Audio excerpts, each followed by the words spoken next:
Hi, it's Muji or Bored Black Girl, and this is Muji Watches, where I, Muji, watch something and tell you guys about it. Now, normally doing this, I would probably have like my makeup done or something, because I am going to be talking about Heartstopper Season 1, which, if you did not know, is based off of a web comic series which has a whole book series of its own. Now, I was originally going to do this video with that makeup on, but as you can tell, I didn't do that makeup. And instead of having it drag on for longer than it needs to, I think I'm just going to record this video and talk to you guys about Heartstopper's Season 1. So let's go ahead and get into it. Now, if you are a sad teen who is in the LGBTQ and has mental issues, I already know that taking in some kind of media, TV, is your pride and joy. But what happens when we take all of those things and add British? We get Heartstoppers. Now, Heartstoppers on Netflix is a TV show based on the LGBTQIA+ young adult graphic novel of the same name, written and illustrated by Alice Oseman. The TV show and graphic novel focus on Nick Nelson and Charlie Spring and their friend group as they explore their sexuality, relationships, and family, all while managing their mental health. Season 1 aired on April 2nd, 2022, and as I am filming this, I believe that Season 3 has just recently aired, so that's exciting. Let's start with episode 1, titled Meet. It is the first day back to school from the new year, and Charlie Spring is on his way to meet up with Ben. And Charlie seems so happy to meet up with Ben, only for Ben to reschedule. Now, even when they do meet up, Ben tells Charlie, "I miss your face." And this would be fine if it weren't for Ben proceeding to wipe Charlie's kiss from his mouth. And Ben's treatment of Charlie only gets worse. He runs into Charlie and Nick and is going out of his way to be rude to Charlie simply because Nick is there. And it's awkward because Nick just stands there. Now, Nick Nelson is a buff ginger who is a year older than Charlie and sits next to him in math class. And Charlie's crush on him is immediate, but I agree with Tao when he said that Nick Nelson has golden retriever energy. Besides his love interest, we also meet Charlie's friends and older sister, Tori. Now, Tao is the friend who loves to keep the group together as well as watch movies with them. He hates Marvel movies and rugby boys. And then we have Elle, who because of her transition is actually no longer at Truum with the rest of her friends and is at Higgs all-girls school. Tao misses her dearly and even buys 2 apple juices out of habit. They miss each other so much that they even search for each other while leaving school. Aww. That's so cute. And we have Isaac, who is the silent friend who always has a book in his hand. Although he leaves all of the talking to Tao, he is there to provide facial expressions. Silent but observant. Now, as this crush on Nick grows, Charlie decides to join the rugby team after being asked by Nick. Although it is completely, if not completely for Nick, I found the rugby scenes to be really cute. Seeing Charlie not only get better at rugby, but become more a part of the team was really cute for me. Now, although things with Nick are going good, there's Ben. And things are only getting worse. After seeing him at the school entrance coupled up with some girl, Charlie decides that he no longer wants to be meeting up with Ben. And Ben has the audacity to send a whole bunch of question marks as if Charlie's just doing this for no reason. But whatever. This doesn't last long because Charlie and Ben actually meet up after rugby practice. And he is asking Ben. Now, immediately Ben tries to touch Charlie and he blames it on him trying to be nice, but Charlie isn't going for it. Instead, he takes the time to call Ben out and says that he's the one who's scared of being caught, not Charlie. And of course, because he does not want to take accountability, Ben tries to blame Charlie's anger on Charlie, not accepting Ben not wanting to come out. But we both know that this is not true. It is because he is a horrible person and literally has a whole girlfriend. Now, because he's an awful person, he throws Charlie up against the wall and tries to kiss him. Now, Nick Nelson has been listening to the conversation and pulls Ben off of Charlie. with Ben gone, Nick gives Charlie a nice little pat on the shoulder, and of course he smiles. And later on, Charlie actually struggles to text Nick over Instagram to thank him. But I think that when he texts him with a little X as a kiss or a sign of affection, that is when Nick begins to like Charlie back. Now, episode 2, titled Crush, begins with Nick scrolling through Charlie's Instagram. And honestly, that's when I kind of knew he was hooked. And we also see Nick telling Charlie to please not talk to Ben anymore. And I think this is, honestly, I can't blame him, because he's really trying to, he's trying to help him without overstepping. And because Nick is being so caring, Charlie actually is able to vent to Nick and tell him everything that went on between the two. And I love how as soon as Nick finds out that Ben is a, horrible person, he is super quick to cut him off. I thought that was really sweet. But after finding out how supportive Nick is, I can't blame Charlie for testing the waters and wanting to see if he was straight with that straight text. Unfortunately, he was met with disappointment though. How to stop liking your straight friend? Truly the question for the ages. Historians are still trying to figure that one out to this day. And yes, Charlie, you will just have to suffer. But unlike Tao, Isaac is actually encouraging of this crush on Nick. And I think that it is definitely a mix of him wanting drama as well as romance. And honestly, I can't blame him.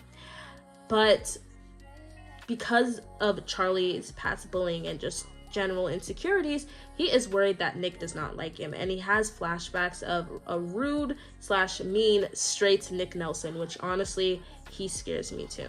But when it is time for Charlie to visit Nick's house, him and Tori have this super cute interaction where they talk about Charlie's hair, and I think that it's super cute. And seeing how Charlie was super nervous just to knock on Nick's door is honestly super realistic. And it was such a cute bonding moment when Nellie and Nick met, because meeting someone's pet for the first time is just yeah. But honestly, the hangout that they had was pretty nice. I think the only really alarming part was hearing Nick call it maths. That was a little bit scary for me, I'll be honest. But after the visit, Nick's mom actually comments that Nick is acting a little bit more like himself with Charlie around. And this makes me wonder how much of a front he puts on when it comes to kind of being a popular kind of guy.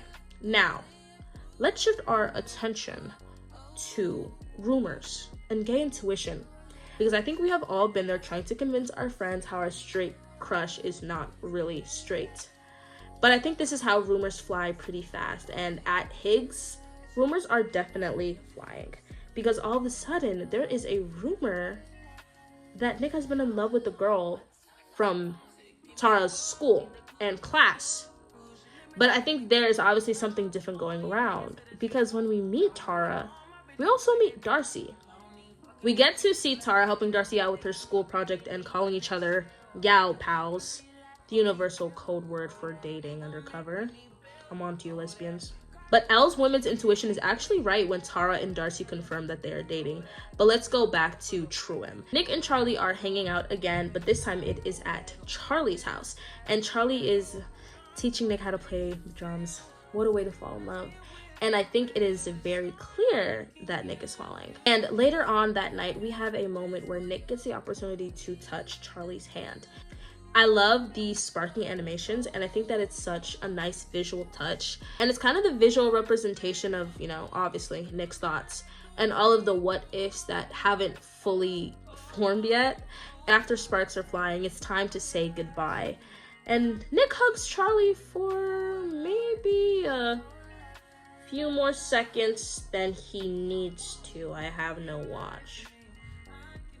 What can we say? That first hug after going to someone's house can be pretty heart-stopping. Get it? Heart-stopping.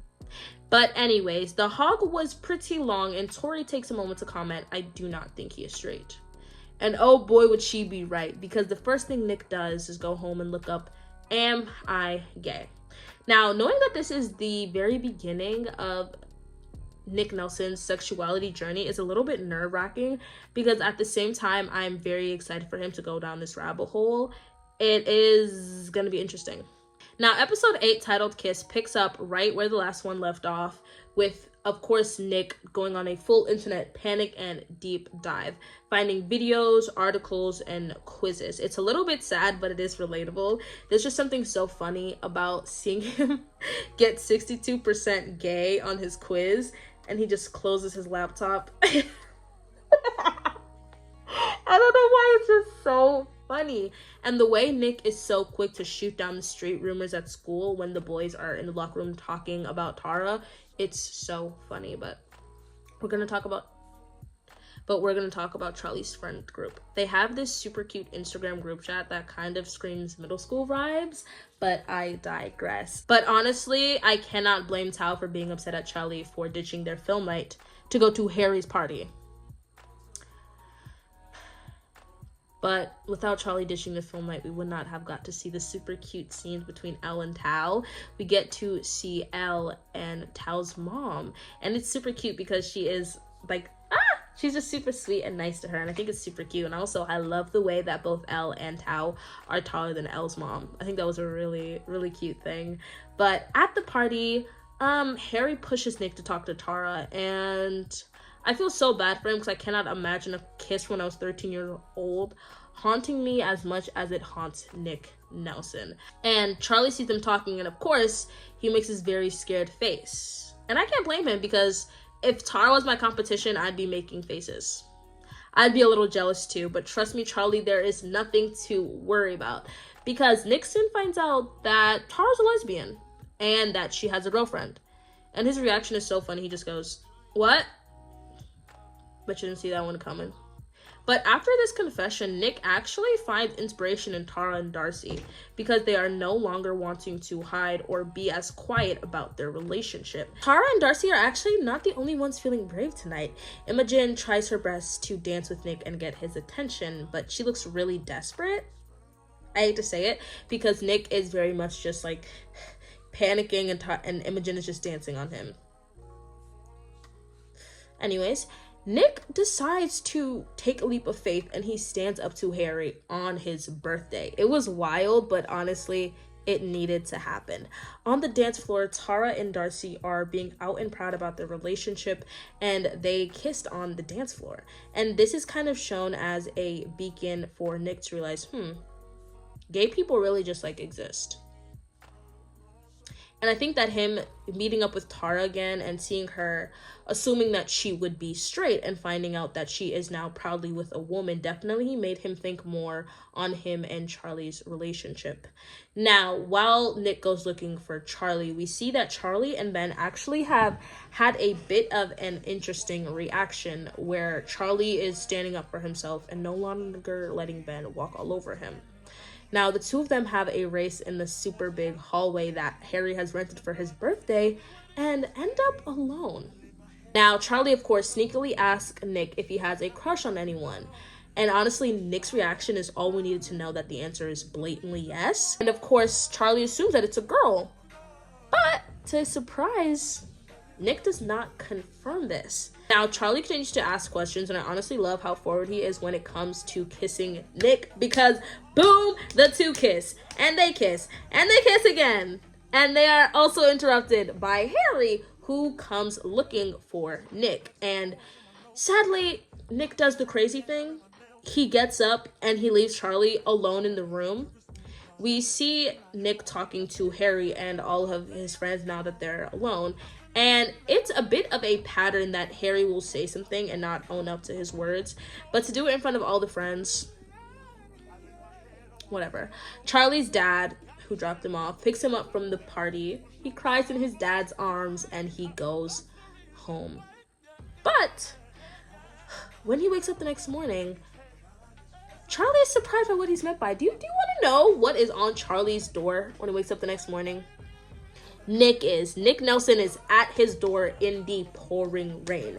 Episode 4, titled Secret, has this super lovely, nice reveal animation that has little water droplets. And as I said before, Nick Nelson shows up in the rain. I'm guessing that it is early because Charlie is not only still in his pajamas, but he is still in bed. Nick does a very quick look down, smile, and look away as he looks over Charlie in his cute pajamas. It was super nice because he gets all shy. Now the two obviously run upstairs, and Charlie is super quick to start apologizing to Nick, and it really hurt to see because outside of the romance, Nick and Charlie are still friends. And I think that Charlie really did not obviously like the thought of him either pressuring Nick into something way that he felt pressured by Ben. But of course, the romance does not stop with Nick because he silences Charlie with a kiss. And it is Nick's turn to do some apologizing. He apologizes for running away and says one of my favorite quotes. "I'm having a full-on proper gay crisis." And yes, he was.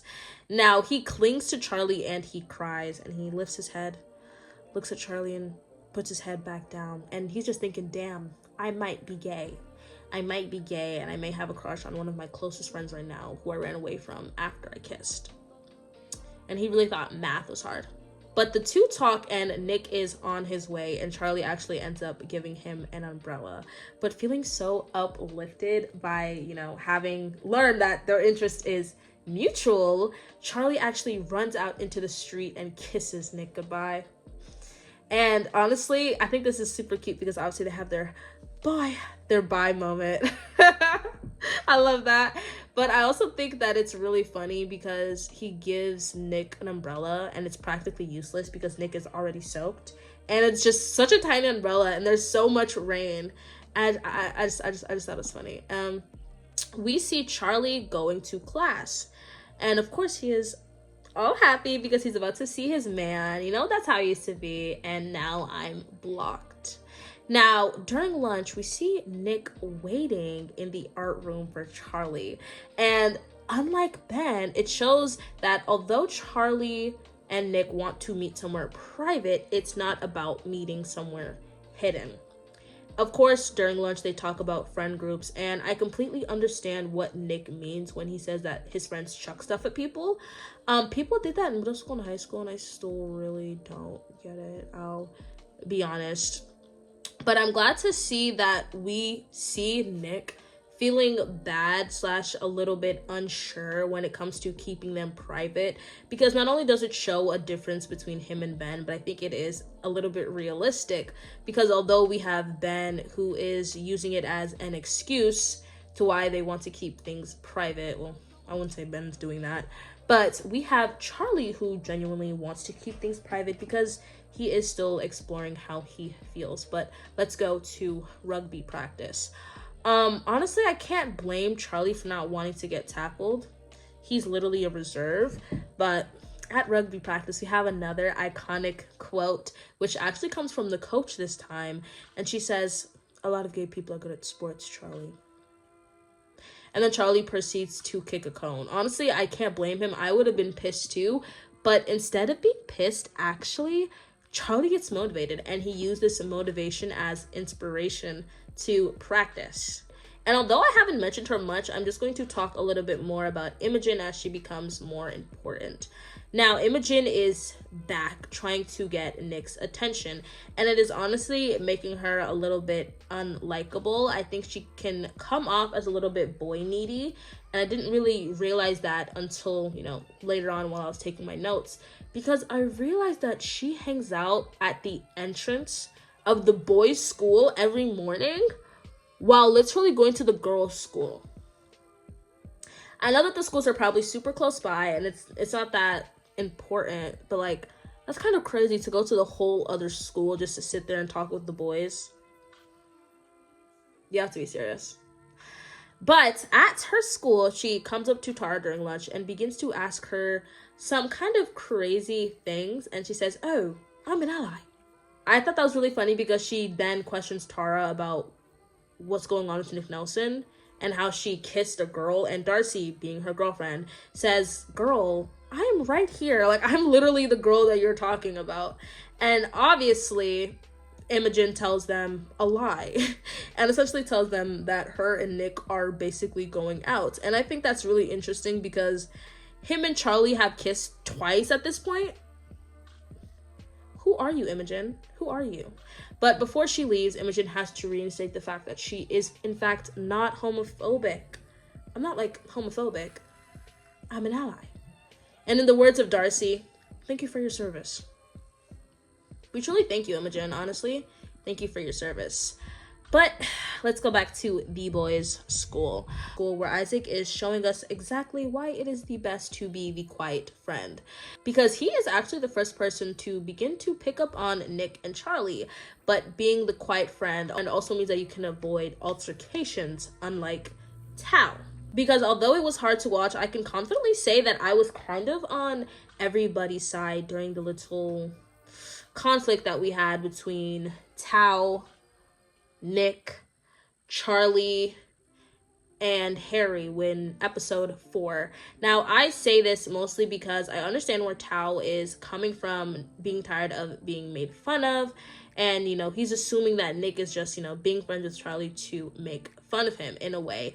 But I also think that, come on, starting fights or picking fights with bullies is going to get you nowhere. And I know that it's probably like Tao literally did not start it, but like, sometimes you just gotta take the L, Tao. I'm sorry, but back to rugby. Now, they have this rugby match with this other team that look like grown men, which is crazy. Elle invites Tara and Darcy, and based off of nothing, Darcy can already tell that there's something going on between Nick and Charlie. And while none of them actually know the rules of rugby, they are all there regardless to be supportive. Now, when Charlie gets the ball, he gets immediately tackled. But it's okay because his friends cheer him on and he keeps going. Now, when Charlie gets tackled again, it is a little bit harder this time and he actually falls to the floor. It starts to rain and he starts bleeding. And I really love the symbolism in this moment, seeing Nick stand above Charlie as, you know, he's bleeding. And we have the two friend groups. We have Charlie's friend group, who is, of course, worried and, you know, is my friend okay? And then we have Nick's friend group, who is actually laughing at Charlie. Of course, the game is called and Charlie goes to get cleaned up. And Nick makes up a lie about wanting to clean his face, which, let's just be honest, he just wanted to get a little bit close to him. And Isaac actually walks in on these two because he has to give some antiseptic, ignore how bad my nail is, antiseptic wipes. Now, if you thought that him bleeding during the rugby match was bad, after the rugby match, let's talk about Nick. After the rugby match, things only get worse. Imogen goes up to Nick and asks him out. And because of her presence and having his friend group there, Nick feels pressured and says yes. I can understand that he was being pressured, but doing this while Tao and Elle watches from above, while Nick has no idea, it's just, oh boy, he just really digs himself a hole. Episode 5, titled Friend, starts with Charlie's friend group all having a bit of a sleepover. And honestly, I can't blame Isaac for kicking over the board, because if my friends were playing Monopoly at 12 in the morning, I would do the same. We get to see some super cringy dance moves from Tao, but I think that it was nice to see how, you know, he would like do anything to entertain Elle. But at the sleepover, Charlie also announces that he will be inviting Nick over to his birthday party, and Isaac smiled at him. But before Nick can attend, he has to sort some things out with Imogen. But that turns out to be harder than expected, because once Nick goes to talk to her, he finds out that her dog has died. Naturally, he can't cancel the date, but honestly, if it was me, I would have said, you need some time to focus on your grief and not go out on a date with me. So he does not cancel the date with Imogen. At least not right there.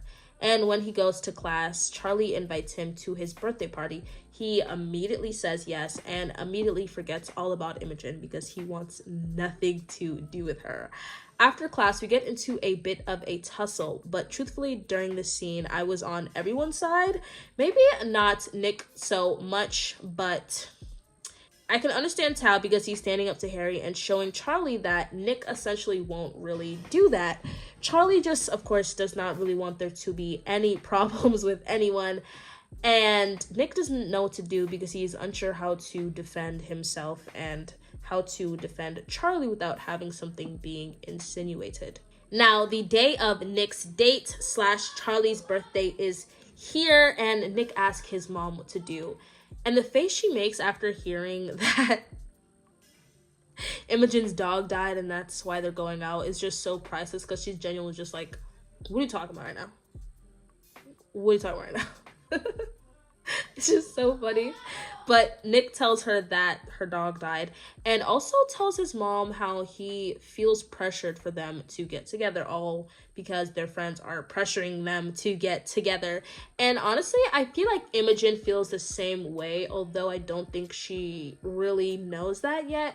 I think that she feels that she has to like Nick because they have been friends for so long and they've known each other for so long, although I'm unsure if she really likes him or is just kind of trying to like come off that way to everyone. But the decision is made and Nick decides to go to Charlie's birthday party. And to see that Charlie's turning 15 is crazy to me because this whole time, with everything he was going through, he was 14 and under, being bullied, being used by Ben. But let's go on a lighter note and have Nick meet the friend group. Now, the group all goes to play some bowling, and although Tao tries to hide his hatred for Nick, I think it is very apparent. Regardless of how Tao feels, things with Nick and Charlie are actually going great. The two have this almost hug they do after Nick scores. I don't understand. I haven't played bowling in forever, please. But when Nick scores, or I guess when he knocks down all the pins, they have this super cute moment where they want to hug each other and they can't. And it's devastating. But things only get more devastating because Tao decides that at Charlie's birthday, in the bathroom, is the best time to tell Charlie that Nick is going on a date with Imogen. And I think the way that Tao calls Nick and Charlie's kind of a thing must have been really hurtful to Charlie, especially because he is beginning to really fall for Nick, and to call it a thing on top of him going out with a girl, you know, the same way that Ben was going out with that girl, it must have really hurt for him. But Nick is outside the bathroom, actually, because he is getting a Coke for Isaac and Elle, and he's hearing this. And although he can hear that Charlie wants to defend Nick, he knows that Charlie can't. And instead, Charlie just says, he's my friend. That's about all he can say right now because he can't reveal anything that's going on between the two of them. And of course, Tao tells Charlie that he will be sending Nick a strongly worded DM if anything goes wrong. Nick basically gets a warning from Tao after, obviously, everyone's out of the bathroom and they are sitting next to each other. And I like the fact that as soon as he has the opportunity to tell Charlie the truth, Nick takes it. He tells her all about Imogen and about the date. How it wasn't on purpose, but of course, he couldn't really do anything because her dog died. And the way Charlie smiles when she says her dog dies, I know that it's most likely just some kind of editing thing, but I honestly thought that it was really funny. They talk more privately and Nick says something. Nick says, I wish I met you when I was younger. And to me, I think this is probably his way of saying, I wish I had just skipped all of this confusion, pain, and peer pressure, and I wish that I had just been aware that I was interested in men. And he gives Charlie his birthday gift, which is a lovely hand frame picture, which he decorated himself with the picture of them and Nellie on the snow day. Oh gosh. They both finally fully admit their feelings for each other and they share a kiss at the arcade. And damn, Nick breathed. The way Nick was like, he was really holding his breath in for that kiss. That's all I'm gonna say. Also at the arcade, Elle and Tao are playing a few games together and we have this lovely little sparkle animation. I think it's obvious that a crush is developing when it comes between the two of them. We have Tao say, I was born to kill aliens. Right after we have Charlie say, I was born to race. Coincidence? No, it was fully on purpose. Still wanting to clear things up with Imogen, Nick takes some time to talk to her and be honest with her and tell her how he feels. And I honestly think their reasoning for them being together, being because they were friends for so long, is giving heteronormative. I think it's the same thing with Nick and Tara, two young people who show interest in each other, kind of being pushed together for years and years after. And I honestly think the whole conversation was Nick kind of realizing that he's kind of really stuck in a heteronormative mindset and in multiple ways. He thinks that he has to be friends with like rough, rowdy boys simply because like he is a rough, rowdy rugby boys and because he likes sports. He thinks he has to get with Imogen because of course why wouldn't he get with Imogen? They have been friends for so long. In the end, I'm honestly glad that Imogen pretended, or at least pretended to understand what Nick was talking about. And I think it was just overall a really nice conversation that we got to see between the two of them. Now, episode 6, titled Girls, starts with a bit of a jump scare, mostly because I noticed that Nick has military time on his phone. Anyways, so Nick and his mom have a lovely little movie night and they watch Pirates of the Caribbean. And we learn that this is actually a movie that Nick was super in love with when he was younger because of his crush on the love interest, Keira Knightley. But now when Nick watches the movie, he realizes that she isn't the only person that he's attracted to. Later on, he is up in his room, back on his laptop, on the internet, of course, and he actually does a deep dive on bisexuality, looking up vloggers and videos where they explain their journey to realizing their sexuality. Nick isn't the only one who's learning and exploring more about his sexuality. Tara has actually decided to become a bit more open about her relationships, posting a picture online with Darcy and captioning it lesbians. Although we see some support from Elle, it's very obvious that some other people think differently. Although she pretends that this does not bother her, she deletes the comment and moves on. The conversation continues and we find out that Elle actually has a crush on Tao, but does not want to talk about it further because she understands how he feels about relationships and friendships and does not want to complicate things with each other. Lunch is over, the girls go to their band practice for their upcoming performance at Truum. Now, at the beginning of the rehearsal, Tara actually receives a supportive comment from one of her classmates, calling her brave for being a lesbian. Although she is unsure how to take it. She does not feel cool or brave. She just wants to feel like herself. And after the rehearsal, we get a few mean comments. Some people in her class calling Tara and Darcy gross lesbians. But when it comes to the actual performance day, we see Tara setting up and she meets up with Nick. We see Tara meet up with Nick and he actually tells her that him and Charlie kind of have a thing going on. She is supportive and actually finds it funny because the two of them kissed and dated when they were younger but are now both dating the same sex. And it was actually funny because her kiss is what made her realize that she was gay. The two plan a little triple milkshake date and it is time for Nick and Charlie to go on their first date. Honestly, I think it's super cute that they're each other's first date. Now, while the gang goes out for milkshakes, Tara and Darcy try their best to hint at Tao all the upsides about, being with your friend. But once Elle realizes what they're doing, she shuts it down and says that she does not want any more change in her life. And Tara agrees, and Darcy makes a bit of a confused face at her. Now, when Nick and Charlie return to the table, he admits that it is a triple date, saying that Tara and Darcy are together, Nick and Charlie are together, and hopefully Tao and Elle will be together soon. She is super supportive and asks how many of them know. We find out that basically everyone knows except Tao. Isaac kind of just guessed. Now, because they ordered a second round of milkshakes, everybody comes in a little bit late for their performance. While setting up for the performance, a comment is made that if some people look at Tara and Darcy, they will get the lesbian disease. They just love homophobia in school. They just love that. And obviously this makes her upset. She storms off the gym and runs into the music room, which was actually the first room where her and Darcy shared their first kiss. Now they are locked in the room. Tara is crying and says that everything has changed since she came out. And while Darcy is comforting her, this is one thing I noticed, Darcy's voice becomes very shaky along with her breathing when asking Tara if she regrets coming out. Tara says no, but she is surprised that people are suddenly treating her as if she is a completely different person. She says it's different because Darcy has been out for years and understands more about her sexuality, while Tara feels extremely unprepared and unconfident. Darcy comforts her and they share a kiss in the room they first kissed in.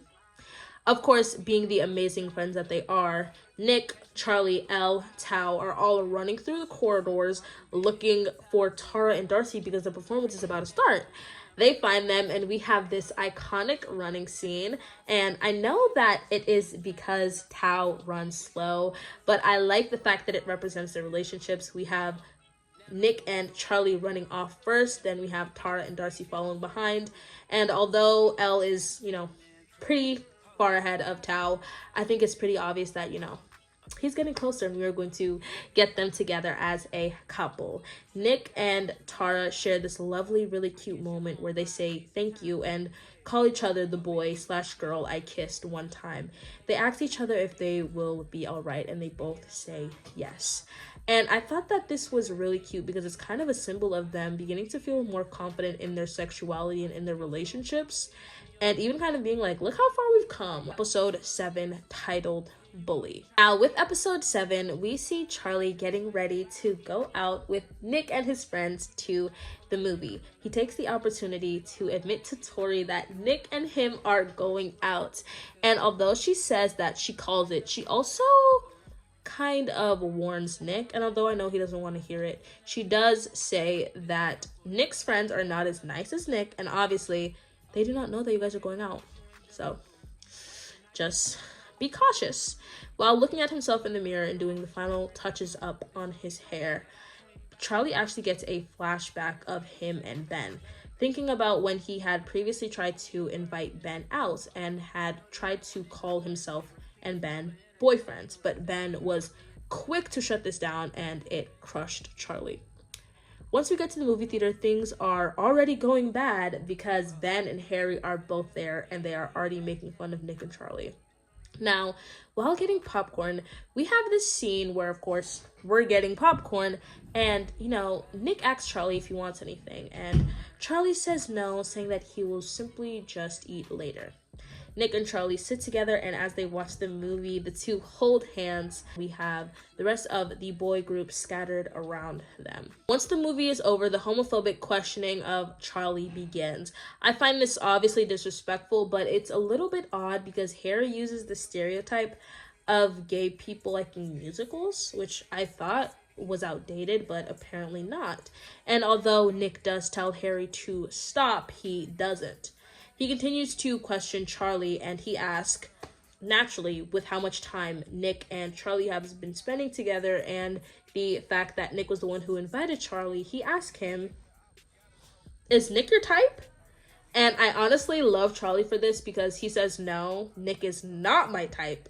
Now, this gets Nick upset. Harry's questioning, not Charlie's response. Nick pushes Harry off of Charlie, and they both leave. Now, while he's trying to walk to his car, Nick follows Charlie and he apologizes for the way his friends were acting, and Charlie tells him that he is fine and that he's used to it. Nick leaves, and while Charlie continues to walk to his dad's car, Ben shows up. Desperate much? You want me that bad? And of course, Ben tries to confront Charlie on being with Nick, and he says that no one would go out with you. But Charlie argues, you did. Of course, Ben doesn't stop there. He doesn't. Ben continues, saying the only reason I did it is because I felt pity for you. You let everyone walk all over you. Okay, wow. But back inside the theater, things are getting a little bit heated up. Nick is back inside and he is confronting Harry on all of his homophobic comments and just being a mean person in general. Harry can see how upset this is getting Nick and begins to antagonize him, pushing him and saying how angry he's getting. But the line is really drawn when Harry calls Charlie the F-slur, and Nick punches him, and the two begin to fight. On his way home, Nick is discussing with his mom, and he tells her that he feels frustrated with himself for not seeing how bad his friend group behavior was. Now, the next day at school, Charlie is just trying to go to class, and he runs into Harry, who is bruised. And he asks Harry, what happened to your face? And Harry says, hey, Nick can't take a joke anymore, so Be careful, make a joke around Nick Nelson, he punches you. Of course, Charlie goes to class, sees Nick's face, and asks him what happened. And of course, Nick tells him that he got into a fight with Harry. And Charlie tells him that he does not want him to get into fights for him. That he is fine with the picking and he has been getting picked on for a while now. But Nick disagrees and says that he shouldn't have to get used to it to begin with. And although Charlie tells him that some of the rugby boys are nice, Nick points out that a lot of them were silent while Harry was going on all of his questions. At lunch, we see Charlie try to escape off into the art room, in which he ultimately does not eat. Now, while talking with Elle during lunchtime, Tao admits that he feels a little bit guilty about Harry beginning to pick on him and Charlie, saying that although he can stand up for himself, he knows that Charlie can't. And although he's been trying up to stand up for the both of them, it's only begun to make them more of a target. Elle slips up that she's not surprised that Nick started a fight with Harry if it was over Charlie. Tao realizes that there is actually something going on between the two of them and that he is the last to know. Tao is naturally upset by this. Later on, Elle comes over to his house with cookies and films to watch because she obviously doesn't want him to be upset. And Tao tells her that when people get into relationships, friendships don't matter anymore. And that obviously Charlie cares more about Nick's feelings than his, which is a crazy thing to say. But let's go back to school. Back at school, Charlie sits down and is having a discussion with Nick beforehand. You know, he's texting Tao just to say, hey, I'm gonna talk to Nick real quick and I'll meet you up after. Tao is upset after hearing about Nick and Charlie, hearing that he's the last to hear, and he tells Charlie that there's no point, that, you know, you might as well just sit over there with Nick because we are barely friends anymore. Now, while Tao sits and has lunch by himself, Harry comes up to him and begins to pick on Tao. Things only get worse when Harry picks up a picture that Tao and Elle drew together at the movie night. Now, once Nick and Charlie know what's going on, they are rushing outside to separate the two boys who are now fighting. Once the fight is over, or at least somewhat separated, this becomes a fight between Nick and Harry. And Tao and Charlie are on the side talking, and Tao tells him, I can't believe you are ignoring me. And on top of that, you're literally dating Nick Nelson. And you didn't tell me. I'm the very last to know. Crazy. Now let's talk about our very last episode, episode 8, titled Boyfriend. Now, Tori starts to check up on Charlie and he tells her about the past with Ben, and this makes me realize that Nick is most likely the only person, well, I guess besides his friends, that know everything that went on between the two. She offers to make him a pizza and he declines, saying that he will maybe eat later. He cries in Tori's arms. Now, during lunch, Nick sits with Tao, and they are both actually surprised to see that Charlie is not sitting with either of them, but they realize that it is because Charlie is avoiding Nick and Tao is avoiding Charlie. And Tao admits that he was worried about Nick and Charlie becoming friends and that he is tired of being unappreciated. He tells Nick that if he had known about them going out earlier, he would have been a little bit low-key when it came to antagonizing Harry. But Nick tells him that the only reason that Charlie didn't tell him is because Charlie really cares about what he thinks, which, I'll be honest, I don't know if I believe that. The distance between Nick and Charlie only grows because Nick begins to text Charlie, and Charlie is either unsure or unwilling how to respond based off of how he's feeling. We learn from Mr. Ajayi that Charlie has actually been skipping lunch, and he did last year, and stayed in the art room distancing himself. He does not want Charlie to repeat last year's actions. Back in class, or at least one that he shares with Tao and Isaac, Charlie tries to get his friends to become a little less cold and offers up the three of them playing javelin for their school sports day. But because he is on the rugby team, Charlie has to do the rugby sports match. Now, during the actual day, Tao ends up being chased by, I forgot her name, by the coach of the rugby team, who forces him to run in the race. Because he is a bad racer and he hates to run, Charlie and him switch. And Charlie tells him that he is sorry for everything. Of course, because Charlie is fast, he wins the race. And after the race, he actually stops by to Ben. I love this part. And he tells Ben off, essentially telling Ben that if he tells people about Nick and Charlie, that Charlie will tell people about Ben and Charlie. And says that he does not have to go around treating Charlie badly simply because he dislikes himself. After this, Tao and Charlie hug, and they plan a movie night for Saturday. With the race done, Tao can run off with Elle and explore the school a little bit more. They go to the art room and look at some of their past art, and Elle tells Tao that she has something to tell him. And I think we can see sparks begin to fly between the two, and butterflies as well. But she ultimately does not tell Tao how she feels. But I think it's very obvious that there's something going on between the two. The red versus blue rugby match is about to begin, and Nick finds himself looking out in the crowd for Charlie. And when he finds him, Nick doesn't care about the match anymore. He leaves the match, he goes to Charlie, they go in the corridor, and they talk, and he's honest, and he tells him that he does not care about getting in fights or his friends, and he will tell Charlie that he isn't a burden as many times as he needs to until he believes it. And although he doesn't want to break up, he ultimately does respect Charlie if Charlie does want to break up. And they kiss again. They kiss in the corridor, and this time Nick doesn't run off. Anyways, the next scene we see is actually something that I really love. I love when creators do little cameos, and seeing Alice Oseman on the train while they were going to the beach was really nice. At the beach, Nick pitches the idea of him coming out, saying that he wants to tell the people who are important but isn't really ready to make it a super huge public thing. And I love the way that Nick begins to scream to the ocean about everything he feels when it comes to Charlie, and he clarifies that, yes, his feelings are romantic. And they both say that they never thought that they would have something like this. And I find this super cute because they mean it in different ways. Nick saying that, he never thought that he would be with a man or be happy with one.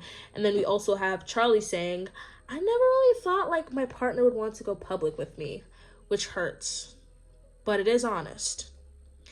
And it is official. Nick and Charlie are in a relationship. They have been blessed by the ocean. And after the beach trip, Nick has a sit down with his mom and essentially tells her that him and Charlie are going out and he is bisexual. I really love this moment, honestly, because I think that it's such a nice moment for both of them.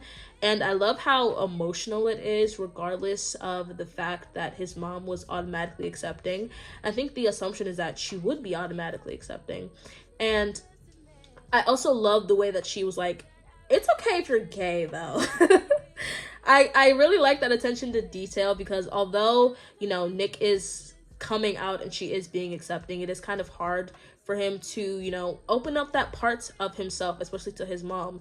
And I thought that it was nice for her to be like, you can be completely honest if we're being honest in this moment of honesty, and saying, hey, if you're gay, that's cool too. I love it, especially because he says, do you know what bisexuality is? Yes, I was not born in the 1800s.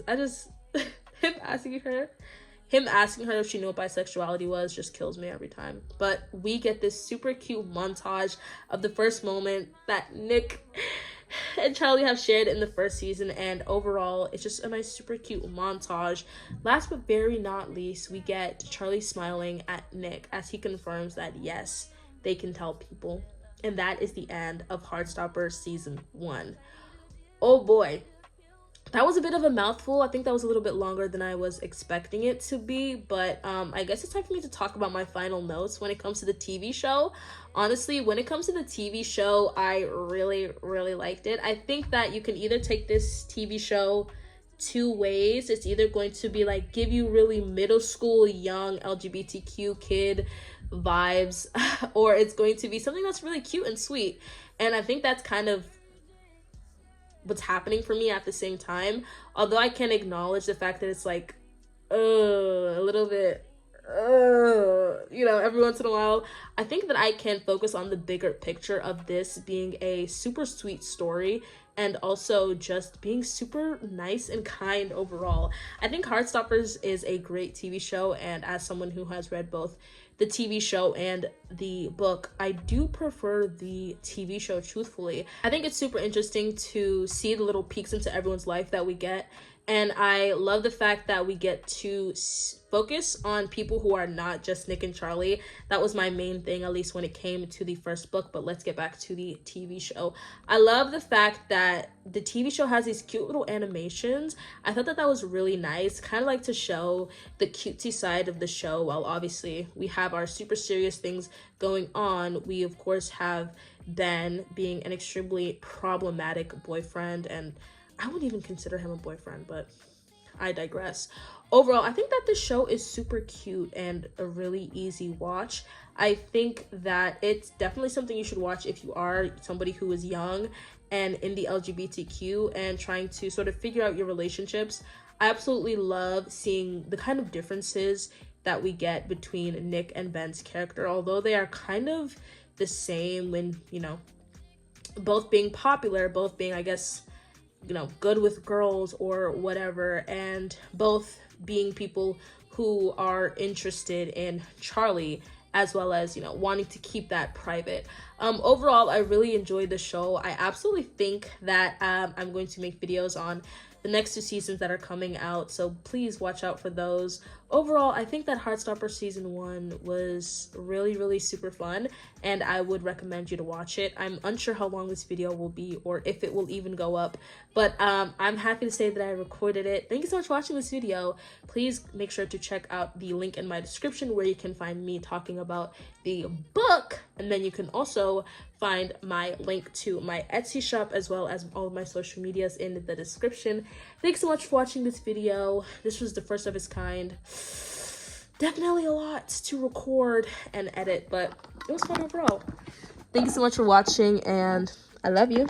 Goodbye. I get those goosebumps every time you come around, yeah. You ease my mind, you make everything feel fine. Worry about those comments, I'm way too numb, yeah. It's way too dumb, yeah. I get those goosebumps every time I need the Heimlich, throw that to the side, I get those goosebumps every time, yeah, when you